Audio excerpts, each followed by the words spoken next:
Since the US airstrikes on Iran's nuclear program at the weekend, the world's been waiting to see how they would retaliate. On Monday evening, we learnt, with missiles fired at a US military base in Qatar. We'll discuss what's happening and what it means on this latest episode of the BBC's daily news podcast, Newscast. Hello, it's Adam in the Newscast studio, and we're recording this episode just after 9 p.m. on Monday. And here's how things played out around about Monday tea time. We got the first reports that Qatar was temporarily closing its airspace. Then our BBC colleagues reported there was a credible threat against the US airbase in Qatar, which is near Doha, the capital, and which is called Al Udeid and is quite a big facility. And then just before the BBC 6 o'clock news went on air, we got these pictures of Iranian missiles being intercepted over Qatar. And then as the few hours progressed, we learned that all the missiles had been intercepted, that there were no casualties, that Qatar was furious, but the US was actually being quite quiet about it. And there was then lots of speculation that everyone involved in this had actually been letting each other know what was going to happen. So just how worried should we be about all of this? What's the sort of appropriate level of concern to have about what's going on tonight, which does seem a little bit strange, especially when you consider the high level of tension that we've experienced over the last couple of days. Well, the person who can do that brilliantly for us is the BBC World Affairs editor and presenter of our programme Unspun World. It's John Simpson. Hi, John. Hi. Well, thanks for joining us at 9 p.m. on Monday evening. So just first of all, the scale of this Iranian retaliation, how would you describe it? I think the only way to describe it, Adam, is weird. It's very strange, isn't it, to fire off a fleet of missiles, deadly missiles, at a target in a different country, actually a country which has quite good relations with you, but nevertheless you're firing it not at the country itself, but at what you would regard as an enemy airbase, and then tell everybody beforehand that you're going to do it, so that the Americans knew beforehand, the Qataris certainly knew, and the British knew, all before the missiles had actually been sent off. So what did that mean? Well, it seems to mean that Iran wanted the credit, as it were, with its own people for striking back hard at American interests, but it wanted to tell the Americans beforehand so that they'd know and they could possibly evacuate the base or protect the people in it in some way.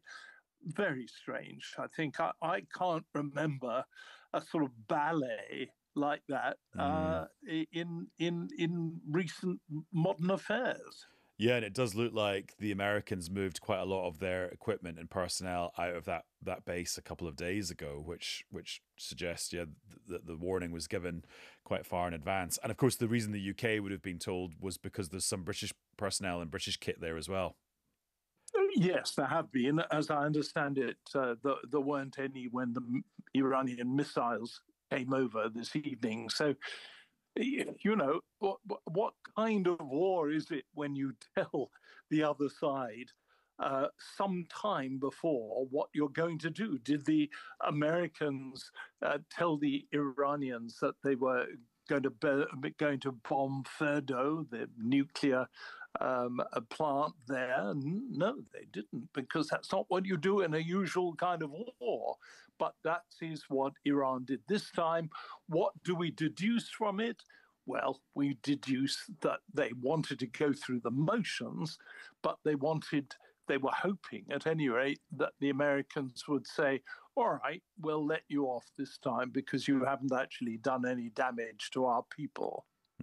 Although I suppose it does reveal that they didn't do the other thing that many people suspected they might do, which was to block the passage of cargo ships, mainly oil and gas ships, through the Straits of Hormuz, which Iran could control and could block if it wanted to, with quite negative consequences for the world economy.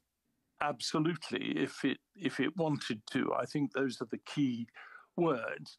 I think really what we're looking at is a kind of ballet that certainly from Iran's side, I don't think from America's side, but from Iran's side, it wants to seem to be capable of doing these things. It wants to give the impression that it could very well do these things if it wanted to, but it's being quite cautious about how it actually goes about it. So we've had the Majlis, the Iranian parliament, voting in favor of blocking the Strait of Hormuz, but that has to be put into action by the Iranian military authorities, and there's no indication that they're at the moment thinking of doing it. One of the reasons which will no doubt prevail with them, or at least weigh heavily with them, is that this would destroy, or it would block at any rate, something like 80-90% of China's supplies of oil and other goods coming through the Strait of Hormuz. And Iran doesn't want to upset China, of all countries, at the moment. And John, just as we were talking there, Donald Trump has posted on Truth Social, his social network. He says, Iran has officially responded to our obliteration of their nuclear facilities with a very weak response, which we expected and have very effectively countered. He says that Iran had actually given them early notice, so confirming what you were saying a minute ago. Then he continues, most importantly, they've gotten it all out of their system and there will hopefully be no further hate. I want to thank Iran for giving us early notice. Perhaps Iran can now proceed to peace and harmony in the region, and I will enthusiastically encourage Israel to do the same. Well, I mean, that is some message, isn't it, to get from the leader of what Iran calls the Great Satan. Thank you very much. You didn't do anything in particular that really upset us, and let's hope you'll behave better in future. I mean, that is quite an extraordinary message in the 21st century to be getting. And also that very last sentence, does that mean Trump is going to pressure Benjamin Netanyahu of Israel to de-escalate as well? Well, he might try, but one of the lessons of Netanyahu's prime ministership right from the beginning of this century right through is that actually doesn't really matter what American presidents may say about what he ought to do. He does what he wants, and he usually finds that in one way or another, the American president involved falls into line or at least goes quiet. President Trump is the first president who's actually not just fallen into line, but is in lockstep with him in his attack on Iran, and that must weigh in some way with Mr. Netanyahu, because it's such an achievement for it. He won't want to throw that achievement away by just telling President Trump, I don't care what you say, I'm going to do what I want. He'll be much more careful about it. He's been really very grateful sounding to Mr. Trump in the last couple of days. And that he won't want to throw that advantage away. So he'll be more nuanced about it than he would normally be with an American president. But my guess is he'll continue to do exactly what he wants. And in terms of Israel's strikes on Iran, they continued throughout Monday. And intriguingly, it seems that they hit an Iranian prison that contains lots of kind of political prisoners, so opponents of the regime. Why would Israel want to attack that as a target? What are they trying to suggest by doing that?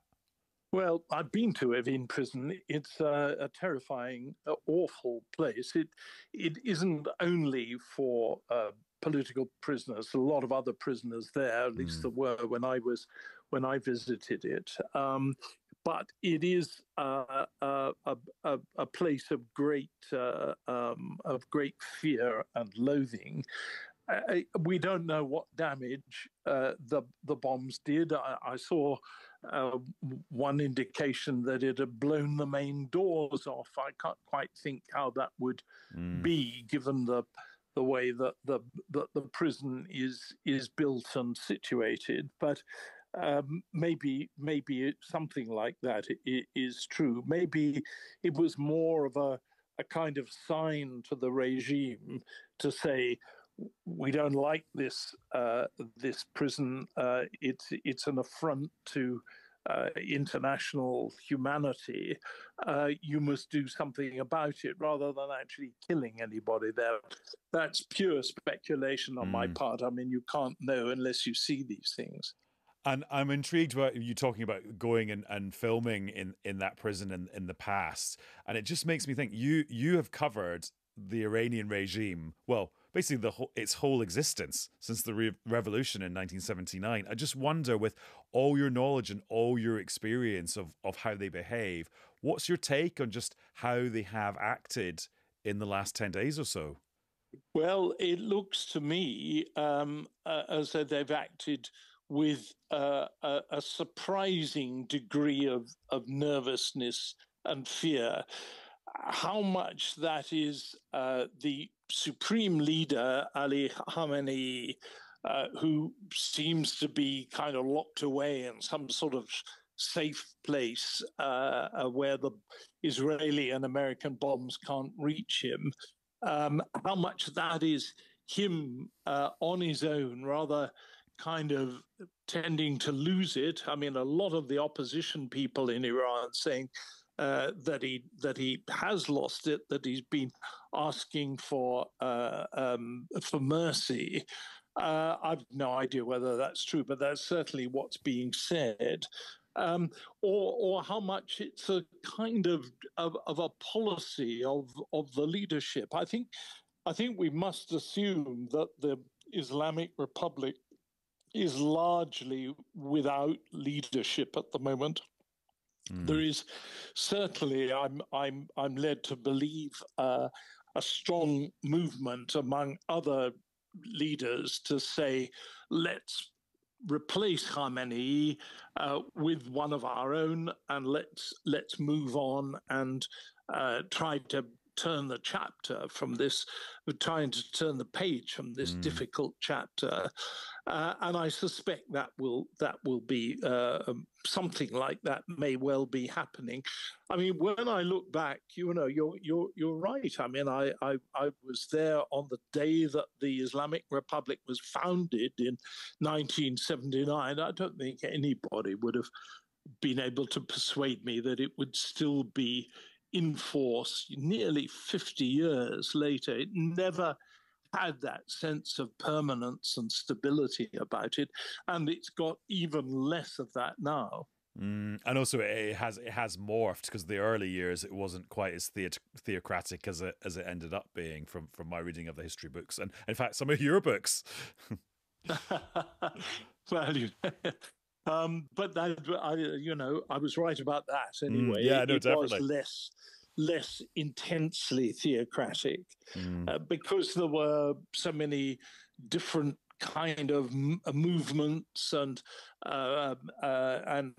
approaches, political, religious, and so on, swirling around in those early years. And it was only when really Saddam Hussein invaded Iran in 1980 that it started to homogenize itself, to destroy, well, it had been already starting to destroy its internal enemies, and to become the force that we have more or less known it ever since, but deeply, deeply conservative and deeply incapable, it seems to me, of changing and developing as Iran's society actually develops and changes around it.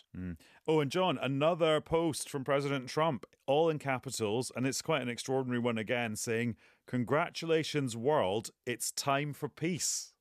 Well, What can you say? I mean, I've my jaw drops. I'm far too much of a traditionalist to be able to just think that the president of the United States can just throw off these things in capital letters, all in capitals. You say this latest one is. I mean, that is quite something. Normally, most of the nouns are capitalized and lots of exclamation marks. I all I think of is as rather dignified, slightly dour, perhaps, figures from the State Department in particular, whom I've known over the years, ambassadors, deputy ambassadors, government figures, and what they would think about a president who writes like this, does this kind of thing, and doesn't ask anybody else before he does it. Although I think people reading that post will be like, well, does that also extend to, as we were saying a minute ago, Israel's military action in Iran? Does that extend to Israel's strikes against Gaza? Does that apply to Russia and Ukraine? Or actually, is he basically shouting in capitals to his own supporters back home, signaling that this is not America getting involved in another war? Because we know that his own supporters are split down the middle between those who would quite happily go to war with Iran and those who absolutely want nothing like that. I think you're absolutely right. I think that is the audience. Is he saying, let's have peace in Gaza? Well, he has said, let's have peace in Gaza, but he's not done anything about it. So no, that isn't what he's referring to. Is he referring to Ukraine? Certainly not. No, he's talking about what he himself has done in Iran, and to some extent, he's talking about his partner in these attacks, Israel. And now, maybe he's, changing gear and saying to the MAGA faithful, okay, I know I said I was only going to pursue peace. Well, I didn't pursue war in Iran for very long, and look how well it's turned out. Well, John, it's been great to catch up with you this evening and benefit from your vast experience in the region. So thank you very much. Thank you. All the best to you. Now, let's talk about this review into NHS maternity services in England, which was launched today in a speech by the Health Secretary, Wes Streeting. This follows months and months, actually years and years of quite horrendous reports about substandard care for mums, babies and dads at lots of different NHS trusts in England. And there have been lots of little reviews into individual areas of the country, but now Wes Streeting, after hearing from lots of very angry families, has decided there needs to be a much more kind of England-wide investigation. So that is what he unveiled today. And we can talk about why this is happening and what it all means, because we're joined here in the studio by the BBC's social affairs correspondent, Michael Buchannan. Hi, Michael. Hey, Adam. And you've been covering these stories for a very long time. Yes, a very, very long time. At least a decade. I've done a tour of places like Shrewsbury and Telford, Morecambe Bay, East Kent, Nottingham, and lots of other places in between. And I suppose what we've got to today is a recognition by government that this is no longer an issue with individual trusts. This is a nationwide issue. And also here is Suzanne White, who's headed the medical negligence team at the law firm Leigh Day, who's been campaigning on lots of this stuff as well. Hello, Suzanne. Hello. Now, I think we chatted a few months ago when there was this cross-party group of MPs who'd been looking into lots of this stuff. That's right. Just remind us some of the things that you heard from mums and dads during that inquiry, because it was really some of it was quite shocking. The birth trauma inquiry. Just exactly what I've heard throughout my career. And I echo what Michael says, that this has been going on for probably decades. But there are key issues like shortage of staff, but there's the training of midwives, the failure to listen to women, and ultimately just a lot of lack of empathy, which I found really quite shocking, given that you're in a medical environment where you're a mother and a baby giving birth. How vulnerable do you need to get and not be listened to is just totally shocking, but also not believed after. And I think a lot of the scandals illustrated that mothers were ignored and not listened to, but also let them think it was their fault, what had happened to them. And I can't think of anything more cruel than that, frankly. But yes, just mothers not being listened to and not consented properly. And Michael, when would this have crossed Wes Streeting, the Health Secretary's desk as an issue? I think he's been long aware of it, and I think he's been having meetings with lots of the families who've been harmed or bereaved by NHS poor maternity care since he came into office. But obviously he'd have been aware of it when he was a shadow health minister as well. There is an overwhelming feeling with a lot of these families that his heart is in the right place, that he really gets it, that he really wants to help.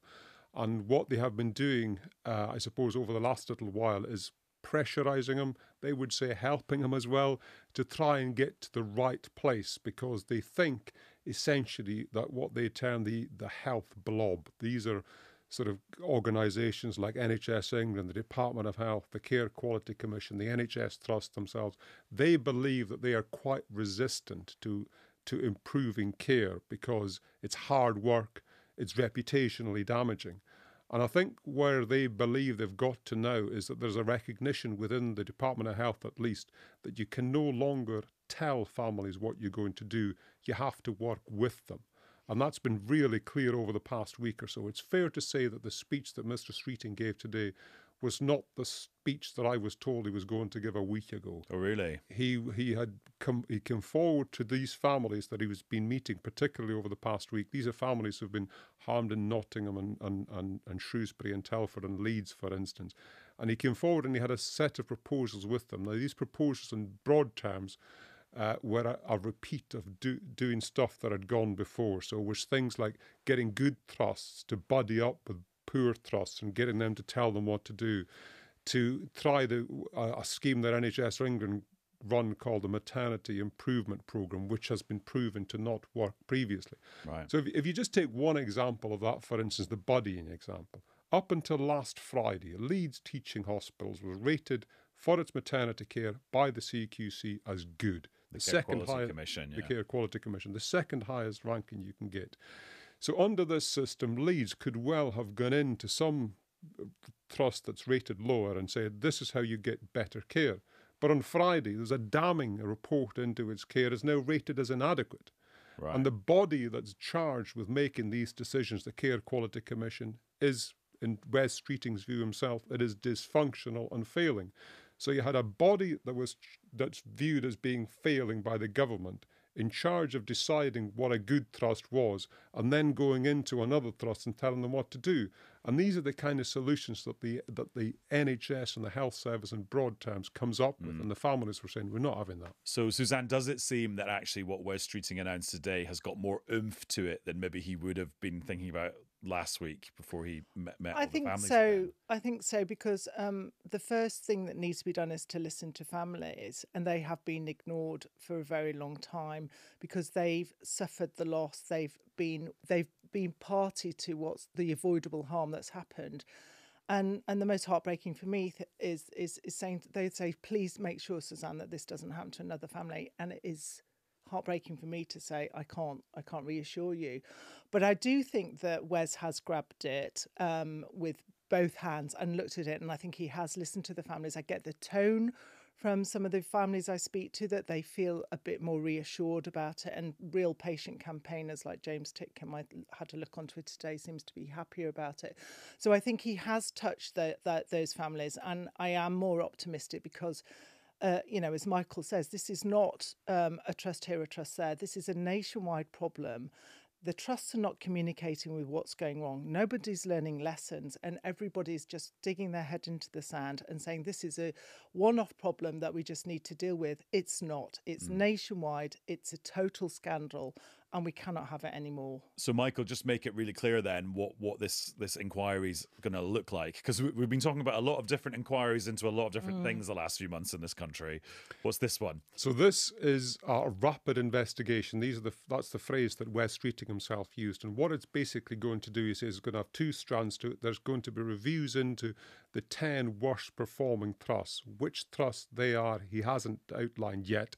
There will definitely be a review into Leeds, because that will either be one of these rapid reviews or else given the size of the trust and the concerns from dozens of families, it may well have its own independent inquiry. Decisions have not been made yet. That'll be one part of it. The second part of it will be to look at the reports that have come out from previous scandals, Morecambe Bay, Shrewsbury, East Kent, for instance, to understand why those recommendations in the main haven't been taken forward and to come up with one clear set of actions. He said rapid.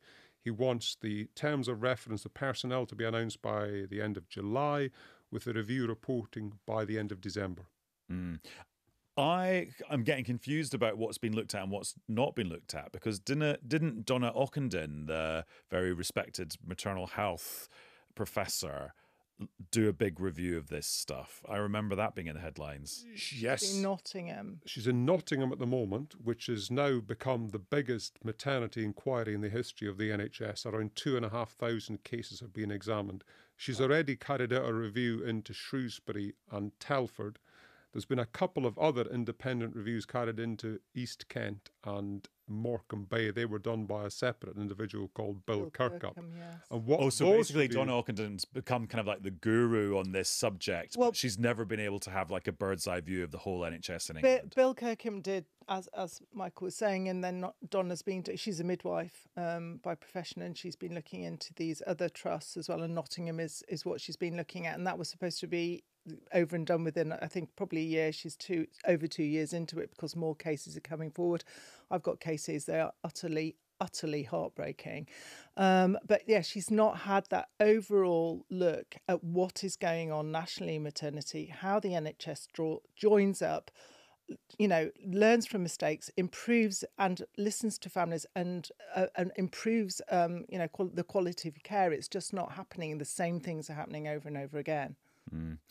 Michael, is there a sense of places where this is done really well? Like, are there bright spots in England on this? That's part of the problem. If you look at the Care Quality Commission's rankings and set aside the concerns about the Care Quality Commission. Well, because the stats about the lots of the NHS trusts are bad. Yeah, well, this is the point. So around 2/3 of units in England have got safety issues, are either requires improvement or inadequate on the CQC scale. About 1/3 of them are rated as good. That was the latest data, and none of them are rated as outstanding. So when it comes to learning practices from A to B, it's really, really, really difficult. And as I said, if you look at the example of Leeds, ratings can go down as well as up. There is a clear knowledge of what needs to happen. Some of it's to do with staffing. A lot of it is to do with culture. Some of it is to do with the regulation, and a lot of it is to do with the legal framework around it as well. Because a lot of times what happens is when these families have been failed is they may eventually turn to the lawyers. Most of them don't want to go to law. They want a resolution. They want answers, and they try to get them, and they end up with legal teams because they feel there's no other way of doing it. And then you end up with the lawyers for the NHS getting involved, and they push back really, really hard, and they deny what's in front of their faces. And the impact of that is not so much to save the NHS a few quid, is to actually make it really difficult for the families to get over the fact that they've lost a baby. Because there have been some families I've spoken to where they have lost a child and the trust has dealt with them reasonably. They don't forget they've lost a child, but they can begin to move on with the rest of their lives a little bit more easily. But if they have been told, that's not what happened, your memories are wrong, it's the mother's fault, mother blame is a huge thing, then it can take them years to get over it. And by the time they get to the point where the trust has perhaps admitted that, yes, it was our fault, the damage is done, and undoing that damage can take years in itself. It's just enduring pain for the families. And I get completely frustrated when I have a case. It's absolutely clear there was negligence, there was poor care. Whatever's happened to the child or the mother was completely avoidable. I will first thing talk to whoever's on the other side and say, make an admission. I don't want you to put my family through more hell and utter distress. And ultimately, most of the time that does not happen. And it really does frustrate me, even though we want to work with defendant solicitors on the other side and the NHSR. But it drags it on, it increases costs, is completely unnecessary. And the worst thing, it just completely compacts the distress for the families. But isn't it just, I mean, there's lots of taxpayers' money at stake here. So doesn't the case have to be tested in court or a tribunal? What happens, which legally? I always challenge on the other side to the NHS, are they do this investigation. I will get an investigation, and obviously I'll know the language. The language will be careful. But ultimately, you can see that there are criticisms. Wasn't followed guidelines. This was done too late. We can't say for sure that that would have made any difference. But I know that that is something they should be making an admission on. And then they go, oh, no, we've all looked at this. We've talked to all the witnesses. We've, talked to individuals involved. But we're now going to do another investigation because this is a legal investigation. So they're not doing due process. This is absolute nonsense. You know full well that this is negligent, and you should be making a mission because you've already spent 2 years looking at this. It's not acceptable. And here's a tricky question for you both, because it's kind of gets into like human psychology and the culture of organizations. But surely, if you're somebody who wants to become a midwife or somebody whose job is delivering babies, you want to do that really well, and you're a caring person. How do caring people end up in maternity units where mums and babies get killed or injured or get terrible treatment? I've long asked that question, and I can't pretend I've got an answer to it. I think what happens over a number of years is that culture develops. Nobody, it's important to say, goes out to provide poor care. It happens. And sometimes, and I remember magnificently being at one inquest in which this young doctor had been on duty at 3:30 a.m. and she had been asked to extend a cut to do an emergency cesarean. And as she put it in the inquest, she had never touched a human body with a scalpel previously, and she struggled, and her struggle contributed to a poor situation, which ultimately what happened in that particular case is that the baby died a week later. Now, her role in the death was quite small, but to hear her evidence in court that day was absolutely astonishing, because I know full well that she has learned an extraordinary amount from that experience. And there are many arguments for saying she should never have been put through it. And what was really touching about the whole thing is she was the last witness on this particular day, is when the proceedings had formally ended, she went up to the mum who was sitting there and she just gave her a massive hug, and the two of them burst out crying. And it was really, really impactful. And I know that family quite well, and it's one of those moments where they think that was a young doctor trying to do her best in appalling circumstances. The reason I mention it is because I don't think anybody goes out to give poor care. She was in a situation she should never have been in. But I think what happens is when the care goes wrong, the pressures from on high kick in, and you're told that, that you can't admit that it was your fault in the moment. You can't say sorry because that could have legal ramifications. Then you have investigations which are usually useless or often useless. Lessons aren't learned. The legal teams get involved. And then you are so far away from the moment in which the error was made that everybody becomes defensive. And I think sometimes also people involved and don't actually know what they've done. And so they've moved on to another trust, and I've got a family saying to me, well, that was the midwife. Where is she? What does she not realise that she didn't monitor me properly? Does she not realise that she didn't fill in the Muse chart? And they've moved on. They don't even know what they've done, or they've caused the baby to die or anything like that, which is absolutely astonishing. So, it is extremely difficult. It is extremely difficult. And it was going back to that all-party group that you were involved in last year and rereading their report. And I mean, there's loads of things in that just really stick in your mind. But the thing that I was reminded of from reading it the first time is just simple things like the health visitor texting the mum saying, "Congratulations, can't wait to see you next week for my visit." But the baby had died and they just didn't know, the system hadn't found a way of letting them know. Just complete lack. Well, there's a lot of bureaucracy that's a problem. I think there's midwife training has got to be looked at again, because midwives are trained on the basis they're treating a pregnant woman. They're actually just women, human beings, and things go wrong with them as well as them being pregnant. I don't think they've got basic training. I don't think there's enough senior midwives who are leaving now and then puts actually junior staff in the lurch, which is horrendous. There's not proper training on heart monitoring. Midwives are not up to that. Also, when women are in distress, they're not listening to them. A real problem is culture. And I think if you ask some of the campaigners, mode of delivery, obsession with natural birth. Every birth is natural. It's either vaginal or it's by a section, every natural birth. And midwives not allowing mothers. I had one young teacher, a lovely young woman, had a massive baby. The radiographer did the scan and said, this baby's really big. I think you should see an obstetrician. The midwife says no. Right. She goes in, she has a 4th degree tear, she has a stoma, she is fecally incontinent. No, this is not acceptable. You listen to women and what they want, and that in itself will, reduce the trauma involved, because there's a lot of birth trauma, even if something's not negligent, if it's just somebody being really unkind to them during the birth. And Michael, I know you're going to make another point, but you've got to go and do the other news now. So you can make it very quickly. I'm just going to say there's loads of data you can use to show the national problems. I'm just going to leave you with one little fact, which is that maternal death among black women is approximately 3 times higher than it is for white women. The gap has closed in recent years, but the reason it is closed is because there are more white women dying. Wow. What a point to end on. Michael, thank you very much. Thank you. Suzanne, thanks to you too. Thank you. And in response to Leeds Teaching Hospital being downgraded by the Care Quality Commission a couple of days ago, we've got a statement from their Chief Executive, Professor Phil Wood, who said, "My priority is to make sure we urgently take action to deliver these improvements.